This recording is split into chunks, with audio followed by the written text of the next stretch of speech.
श्रीधर स्वामीकृत श्री रामविजय अध्याय 15वा. मला सुवर्णमृग आणून द्या.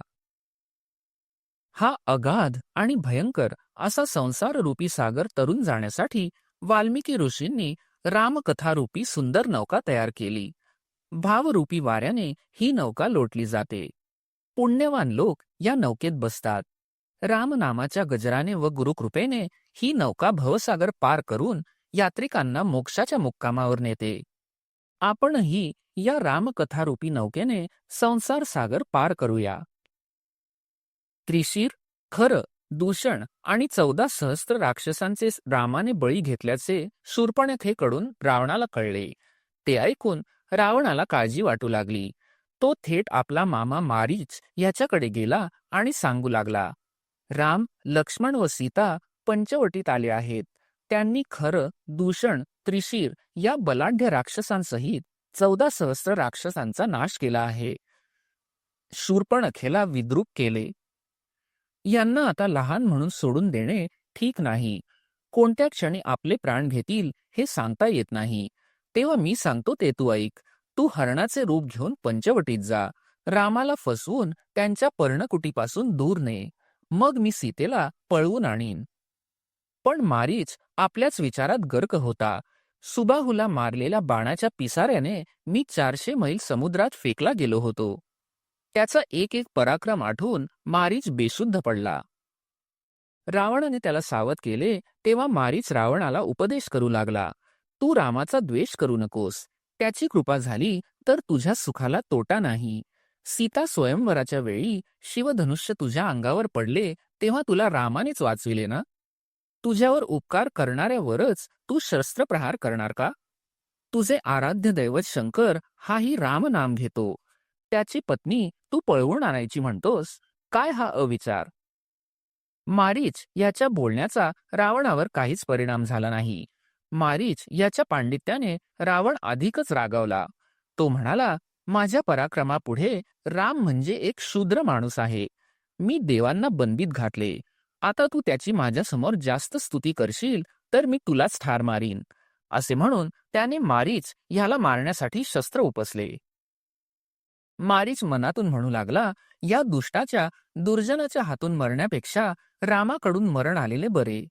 हा निश्चय करून तो रावणाला म्हणाला, आता लवकरच पंचवटीत चल. दोघे रथातून एका क्षणात पंचवटीत आले. मारीच ह्याने सुंदर हरणाचे रूप घेतले. मारीच मनातल्या मनात रामनामाचा जप करीत होता. रामदर्शन होताच तो स्वतःला धन्य म्हणू लागला. रावण साधूचे रूप घेऊन लपून बसला होता. तो सोनेरी मृग क्षणोक्षणी मागे वळून रामदर्शन घेत होता. त्या सुवर्ण मृगाला पाहताच सीता रामाला म्हणाली, नाथ, आतापर्यंत असा मृग मी कधीच पाहिला नाही. अयोध्येत जाताना या मृगाच्या कातड्याची मी कंचुकी घालीन. ही सीतेची इच्छा पुरविण्यासाठी रामाने धनुष्यबाण घेतले व लक्ष्मणाला सांगितले, सीतेचा सांभाळ कर. राक्षस काही विघ्ने निर्माण करतील. लक्ष्मण जानकीच्या रक्षणार्थ आश्रमाच्या दारातच बसला. हरिण धावू लागले. ते नदीच्या पूर्व मार्गाने धावत होते.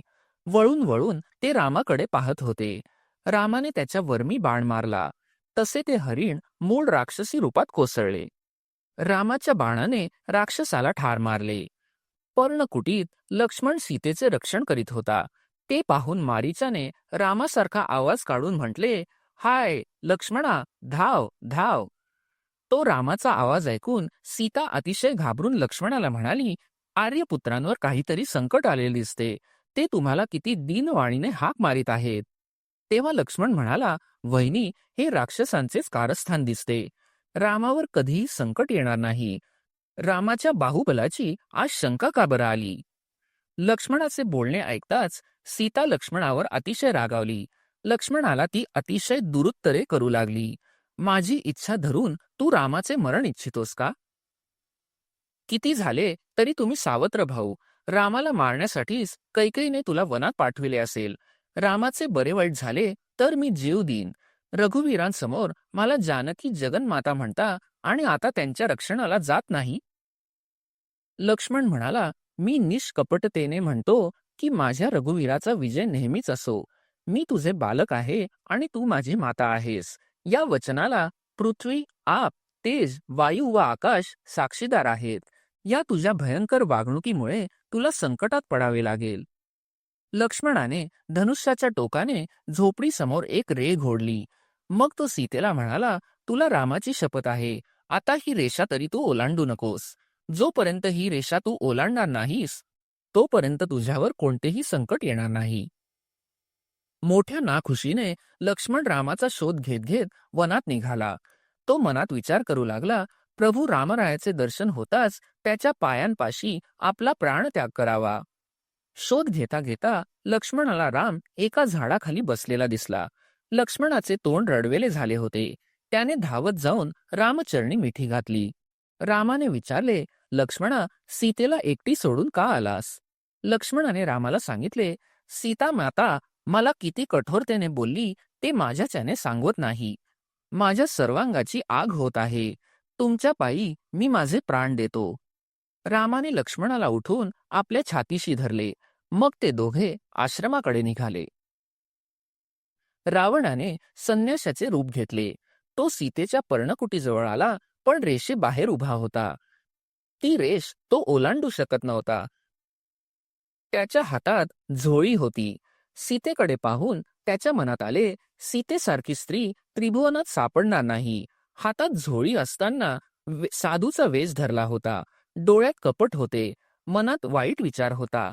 सीतेला त्याने विचारले, या वनात तू कोण आहेस? तुझ्याबरोबर कोण आहे? सीता म्हणाली, मी जनकाची कन्या, अयोध्येचा राजा दशरथ यांची सून असून प्रभू रामचंद्रांची मी पत्नी आहे. त्यांनी शिवधनुष्याचा भंग केला. मी त्यांना वरले आहे.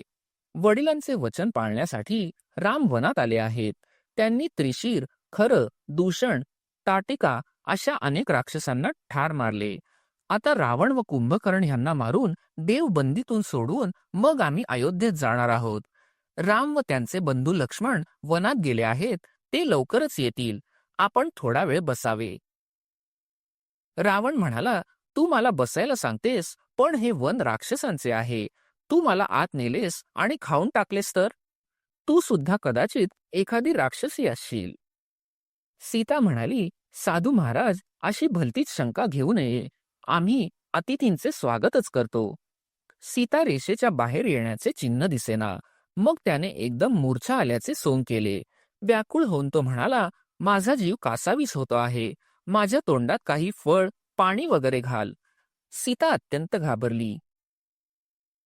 मग सीतेने उजव्या अंगठ्यातून योगमायेने अग्नी निर्माण केला आणि स्वतःचे मूळ स्वरूप त्यामध्ये मिसळले आणि तिने छायारूपाने रेषेबाहेर प्रवेश केला. रेषेबाहेर हात काढून सीता त्याला फळ देऊ लागली. तेवढ्यात रावणाने तिचा हात धरून तिला रेषेबाहेर ओढले आणि आपले मूळ रूप धारण केले. रावण सांगू लागला, सर्व देवांना बंदीत घालणारा मीच तो रावण आहे. आता तू मलाच तुझा पती समज. हा त्रिभुवनाचा राजा तुझ्या प्रेमाची भीक मागतो आहे. सीतेने रेषा ओलांडली होती. ती अत्यंत घाबरली होती. तिला रावणाचा भयंकर संताप आला. ती म्हणू लागली, अरे कपटी राक्षसा, माझी प्राप्ती व्हावी म्हणून तू असा डाव केलास? तुझ्या या कृत्याने तू तुझे मरणच ओढवून घेत आहेस. सीतेच्या ह्या बोलण्याकडे रावणाने दुर्लक्ष केले. तिला उचलून रथात घातले आणि रथ भरधाव लंकेच्या दिशेने निघाला. सीता खूप आक्रोश करू लागली. बाजूच्या आश्रमातील लोकांनी हा प्रकार पाहिला. ते अत्यंत घाबरले आणि पळून गेले. सीतेच्या ओरडण्याने दाही दिशा दुमदुमून गेल्या, पण कोणीही सीतेच्या मदतीला आले नाहीत. वृक्ष अश्रू ढाळू लागले. वारा सोसाट्याचा झाला.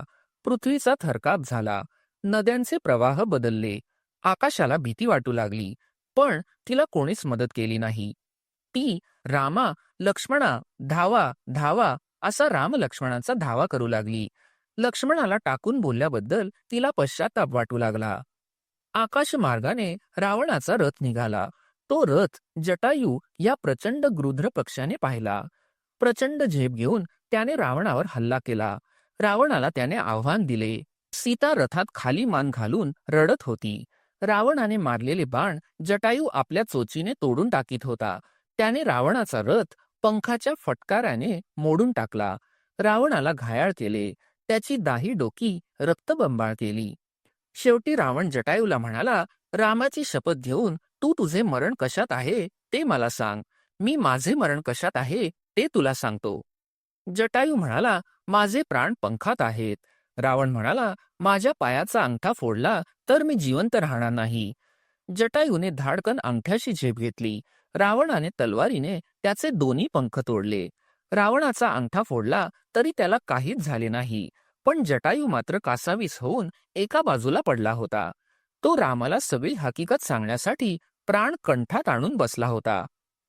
रावणाने मायाशक्तीने नवीन रथ तयार केला.